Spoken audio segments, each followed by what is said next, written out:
Radhe Radhe friends. ओम गम गणपते नमः। ओम नमो भगवते वासुदेवाय। आप सभी भक्तजनों का इस नई वीडियो में स्वागत है। वैशाख मास 2024 बरूथनी एकादशी कब है, जाने शुभ मुहूर्त, पूजा विधि और नियम तथा पारण समय। वैशाख मास की पहली एकादशी व्रत का विशेष महत्व है। बरूथनी एकादशी का उपवास कर विधि विधान से पूजा अर्चना करना है। उसे जो भक्त बरूथनी एकादशी का उपवास कर विधि विधान से पूजा अर्चना करता है उसे कन्यादान का फल प्राप्त होता है। वैशाख मास के कृष्ण पक्ष में पड़ने वाली एकादशी को बरूथनी एकादशी के नाम से जाना जाता है। ये भगवान विष्णु को प्रसन्न करने का सबसे पुण्यदायक व्रत माना जाता है। इस दिन उपवास करने से शुभ फलों की प्राप्ति होती है और मृत्यु के बाद मोक्ष की प्राप्ति होती है। इस दिन व्रत करने से सूर्य ग्रहण के समय दान करने के बराबर फल मिलता है। बरूथनी एकादशी का व्रत करने से मनुष्य को लोक और परलोक दोनों में सुख मिलता है और जन्म मरण के चक्र से छुटकारा मिलता है। दुख और दरिद्रता से मुक्ति पाने के लिए बरूथनी एकादशी के दिन भगवान विष्णु के वराह रूप की पूजा की जाती है। बरूथनी एकादशी 2024 शुभ मुहूर्त। बरूथनी एकादशी तिथि की शुरुआत 3 मई को रात 11:24 पर होगी। वही एकादशी तिथि का समापन 4 मई की रात को 8:38 पर होगा। उदया तिथि के अनुसार 4 मई को बरूथनी एकादशी व्रत किया जाएगा। जो व्यक्ति इस बरूथनी एकादशी का उपवास कर विधि विधान से पूजा अर्चना करता है उसे कन्यादान का फल प्राप्त होता है। बरूथनी एकादशी 2024 पारण समय। बरूथनी एकादशी का पारण समय 5 मई को सुबह 5:37 से लेकर 8:17 तक होगा। एकादशी तिथि के दिन क्या करना चाहिए? इस दिन स्नान के बाद तुलसी के पौधे में जल चढ़ाएं। भगवान विष्णु के सामने व्रत और दान का संकल्प लेना चाहिए। एकादशी तिथि के दिन कुछ भी नहीं खाना चाहिए। दिन में मिट्टी के बर्तन में पानी भरकर दान करना चाहिए। किसी मंदिर में भोजन या अन्न का दान करना चाहिए। बरूथनी एकादशी पूजा विधि। बरूथनी एकादशी के दिन सुबह प्रातःकाल उठकर स्नान आदि करें। इसके बाद साफ वस्त्र धारण करके अपने घर के मंदिर में घी का दीपक जलाएं। फिर व्रत का संकल्प लें और भगवान विष्णु का ध्यान करें। भगवान विष्णु की प्रतिमा को गंगा जल से स्नान कराएं और गंध, पुष्प, धूप, दीप इत्यादि अंत में आरती के साथ पूजा संपन्न करें। रात्रि को जागरण करें और दान करें।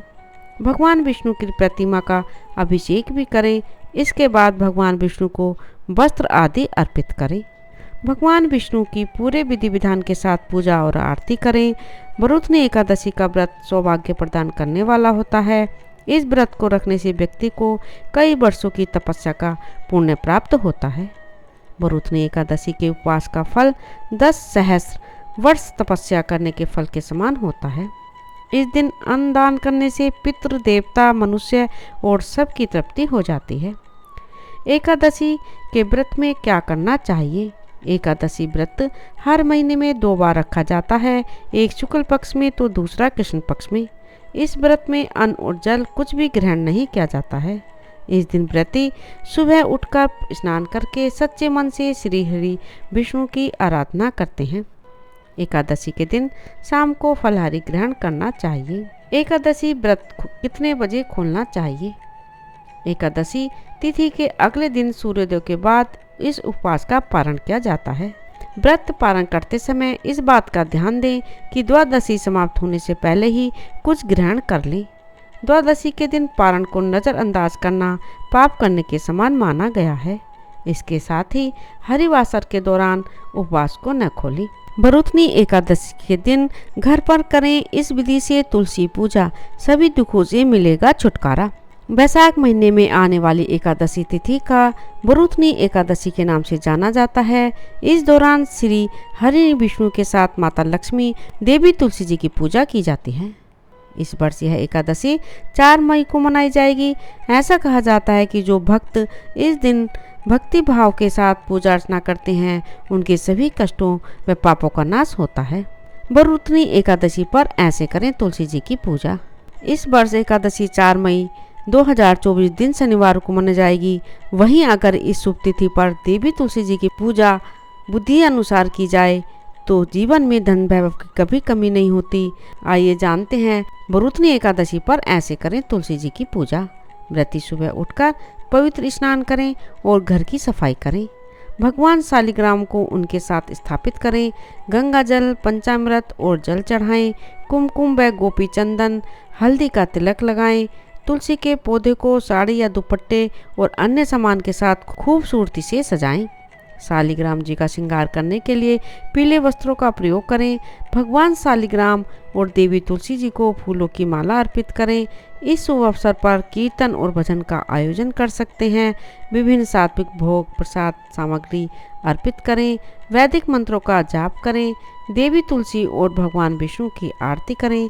सभी अनुष्ठानों को पूरा करने के बाद प्रसाद को परिवार के सदस्यों के बीच बांट दें। पूजा में हुई गलती के लिए क्षमा प्रार्थना करें।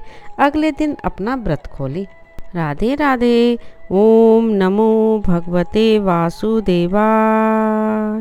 यदि आपने इस चैनल को अभी तक सब्सक्राइब नहीं किया है तो प्लीज़ सब्सक्राइब करें। प्लीज़ ज़्यादा से ज़्यादा शेयर करें, लाइक करें, कमेंट करें। धन्यवाद।